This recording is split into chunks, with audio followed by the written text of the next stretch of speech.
A different perspective, a new insight into life, a nugget of positivity and a hidden truth, and maybe an amusement for you. Welcome to From My Standpoint, a twice-a-month podcast with your host, Josh C. Jones. I appreciate you tuning in again to From My Standpoint. I'm your host, Josh C. Jones. If this is your first time listening, then I thank you for tuning in. And if it's not, well, thank you for coming back.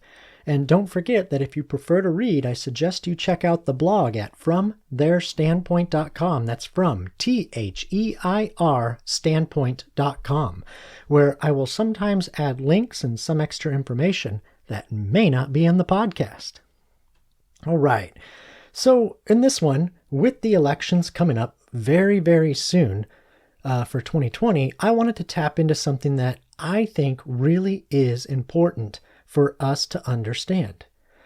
Now, this episode can be listened to and used to help better understand all elections, not just the presidential ones, because I do not make claims for one candidate or one side over the other. You can rest assured on that.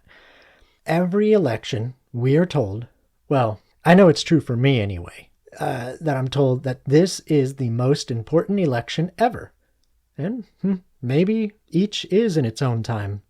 However, I truly believe this one, the presidential election of 2020, is the most important in my lifetime thus far. Why is that? Well, random voice of questions, I think we are at a crossroads right now. And the reason I say that is because both parties are divided. There are radicals in each that have been trying to warp or change the party views and the direction of the party and, ultimately, the country. Did you say both? Yes, I did, random voice of questions. I said both. Now, if you listen to episode 2, Focused or Blinded, Who is the Enemy?, you would know that we are divided. Maybe not as much as the outlets try to portray us as and scare us into believing, but we are divided. And we are fighting and destroying our own. And in the midst of all the chaos and confusion and violence, we have been shown two clearly different paths for us to choose from. Now, from what I can remember in past elections, the candidates always differed on many topics and policies, yet each still claimed to hold firm to the rule of law, to our Constitution, to law and order, and to the individual's freedoms and liberties and inalienable rights.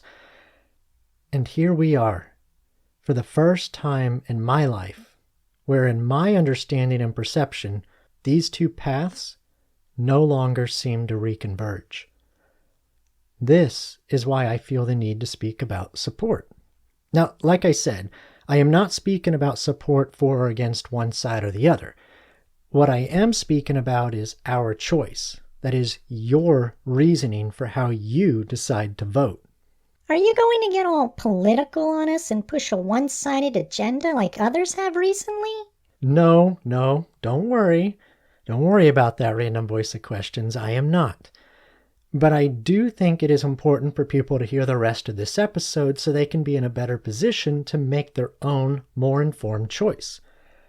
Now, this topic and episode, like I said, can be universally viewed for all elections of public officials. So, let's get into this heavy and all-important topic for our lives and our understanding. Support. Support is to hold up, to give assistance to bear the weight of, to defend, to promote. To chime in when necessary, to break up monotony and provide substance of. Yeah, don't hold any punches there, random voice of reason. But, once again, you are correct. Now, every time there is an election, we are asked, what do you support? Well, most likely the question is, who do you support? What you support is how you vote, and how you vote is how you show support. So, what do you support? Well, let us first try and figure out this broad and oftentimes reworded gotcha question. So, who do you support? What do you support? So the first question we should really ask ourselves about this is, are we supporting a person, a party, or a policy? The answer to this question will help determine our response to the question of support. For instance, it is constantly repeated that when it comes to politics at least, we often only have a choice of the lesser of two evils. I hear this in almost every election cycle, so I'm sure most of you do too. Why do people ask this question? I think it has more to do with the possible lack of understanding when it comes to the policies and politics in general, random voice of questions, or possibly even not understanding that question of support. In a society of vain self-importance and looks, and one in which the outer shell and a velvet voice that conceals a viper's tongue is not just desired but considered a good quality, evil will always appear comforting. Actually, yeah. That actually does sound about right, random voice of reason. Well, as far as the choice of the lesser of two evils, this is interesting to me because with this thought that we must decide between the lesser of two evils, we have established, in our perception at least, that each is evil. I am a creepy little man with a twisted mind. Yeah, and I mean, who really wants to vote for a creepy little man, right? Well, in doing so, we have labeled each person as wicked, that they are morally reprehensible. Now, I guess in reality this might be true, maybe. I mean, no person is pure and no person is without sin, and sin could be a transgression against the law of one's deity. It can also be wickedness, a wrong, an error, a lapse in judgment or character. And each person is with faults, and each person has moments of frailty. Not one of us is perfect. Now, this would be due in part to the fact that although we try and we may strive for it, no human is flawless. And no human has an always and never failing true and perfect character. I mean, if we speak of technicalities here, then we are all in error at some point. We all have lapses of judgment and character. Thus, we are all wicked. So, with that in mind, I guess this statement of the lesser of two evils, because we are all at some point considered wicked and have lapses in judgment, I guess it might seem very plausible. Hell spells, I seem to have lost my broom again. Oh yeah, nothing like being wicked and forgetting where you parked your car, right? Yeah. Anyway, sometimes we liken them, that is the people we get to vote for, to a sorcerer who not only cast a spell of idiocy, supremacy, and bigotry, but also turns their followers into sheeple. However, if this is the case and we are to choose between the lesser of two evils, then this means we are choosing based on the individual. That is, their supposed value, their supposed character, their morals, their supposed foundation.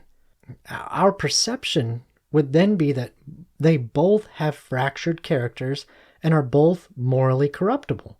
Thus, because of this perception, regardless of any other reasoning, they are both evil. Yet, with this thinking, we purposely leave ourselves out of the equation. I mean, even though we would all fall into the same category, right? We still conveniently excuse ourselves from being labeled as evil. Now, with this thought process, we are required to not separate the policy or party from the individual person, but treat them as one and the same. Maybe that is why we are often quick to label others and assume that to vote for someone is to show solidarity, acceptance, and complete support for that person's perceived character, values, morals, and foundation. This, however, I think is still flawed in many ways. I mean, first of all, if voting is solely a show of solidarity, acceptance, and support for an individual's perceived character, values, morals, and foundation, then all voting must be suspended. I mean, it's got to be suspended to ensure no one sells out their own personal values, corrupts their character, disqualifies their morals, or cracks and poisons their foundation. Because by voting for the lesser of two evils, by doing this, they are still voting for perceived evil. And if we vote for evil, then we have essentially sold out our own values, damaged our own character, tainted our morals, and poisoned and diluted our foundation. I mean, we have, in essence, supported evil. Secondly, it would mean that policy is unimportant and thus immaterial when it comes to voting or running for any office. Because with this concept, individual character is policy, and policy is the individual's character. And the individual is not separate from any policy or issue. In fact, the individual would also be considered the entire party. It would mean our perception of the individual's values, character, morals, and foundation is the ultimate ruling factor in our idea of politics, government, and policy. Now, maybe this is true. Well, then again, maybe it's not true. But for this thought process to prevail, the person must also not be separate from party affiliation and the most common used labels such as liberal, conservative, Democrat, Republican, etc., because these are all groups of people, and not all labeled in these groups have identical values, characters, morals, or foundations. Well, unless we ascribe to the aforementioned, that is. Now, if we choose to vote for party affiliation, It's party time! not that type of party, but if we choose to vote for party affiliation, then we have chosen party identification as our ultimate ruling factor in our idea of politics, government, and policy. It would mean that policy is unimportant and thus immaterial when it comes to voting or running for any office. It would mean that the individual is not an individual, but only identifiable by their party affiliation. That is, their character, values, morals, and foundation are that of the party, molded and constructed from herd mentality. There would be no individual. Only the party and the character, values, morals, foundation, and will of the party would exist. As George Orwell said in his book 1984, quote, "To know and not to know, to be conscious of complete truthfulness while telling carefully constructed lies, to hold simultaneously two opinions which canceled out, knowing them to be contradictory and believing in both of them, to use logic against logic, to repudiate morality while laying claim to it, to believe that democracy was impossible and that the party was the guardian of democracy, to forget whatever it was necessary to forget, then to draw it back into memory again at the moment when it was needed, and then promptly to forget it again, and above all, to apply the same process to the process itself." End quote. Why does this type of thinking sound very familiar? Oh, random voice of questions. Maybe, just maybe, because it is familiar. Thus, if party affiliation is what politics, government, and policy is all about, and if party affiliation is what is most important to champion, then the individual identity be darned. And the voter's individual values, character, morals, and foundation be darned. And the complete and absolute dogmatism and will of the party, which would become the identity for all, be praised and revered and passionately defended at all cost, because the ends, that is, what the party wants, would justify the means. Now, what if we choose to vote for policy rather than our perception of the individual's own perceived values, character, morals, or foundation? And what if we choose to vote for policy rather than the all-consuming and absolute dogmatism of party affiliation? Then we have chosen policy. That is, we have chosen our personal values, our character, our morals, and our foundation as the ultimate ruling factor in our idea of politics, government, and policy. It would mean that the individual's failings and faults, or a certain party's dogmatism and will, is, for the most part, unimportant and immaterial when it comes to voting or running for any office. It would mean that our individual values, our character, our morals, and our foundation are what matter most to each of us. And that by following this, we determine the candidate who most closely answers each topic and concern with an answer to a policy that we can accept and support based on our own individual value, our own individual character, our own individual morals, and our foundation. This would mean that we understand and admit that no one person will ascribe to or fight for every value we hold dear on every issue, nor will any one person have the same character that we have built for our lives, nor will any one person subscribe to all the same moral codes that we do, nor will any party fit perfectly with our ideas and views and beliefs of absolutes or our perceived dogmatism by which we choose to live our life, because we would understand and believe in individual identity. With this thinking, we could then vote based on individual policy. We could then ensure our freedom from kneeling before herd mentality of a party. For, as George Orwell also put it in his book 1984, quote, "The party seeks power entirely for its own sake," end quote. We would then be sure to not hold any party as an idol in our lives.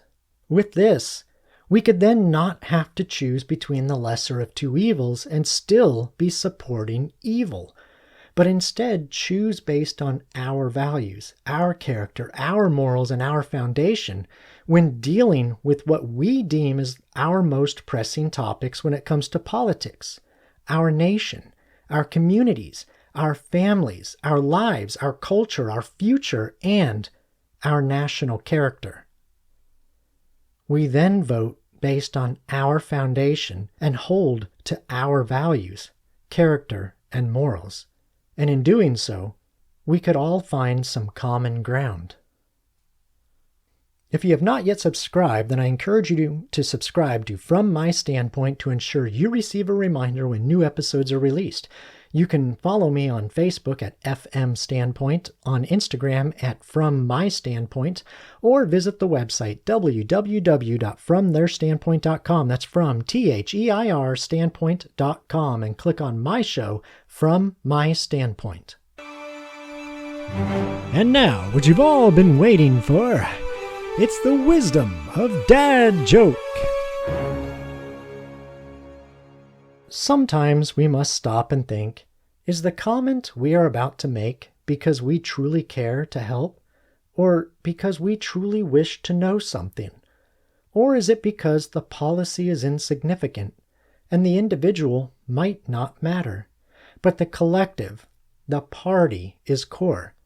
Maybe if we took just a moment to honestly answer what it is we support and why, then we could try to find common ground, speak positive, and be more like the rotation of the earth, and make someone's day brighter.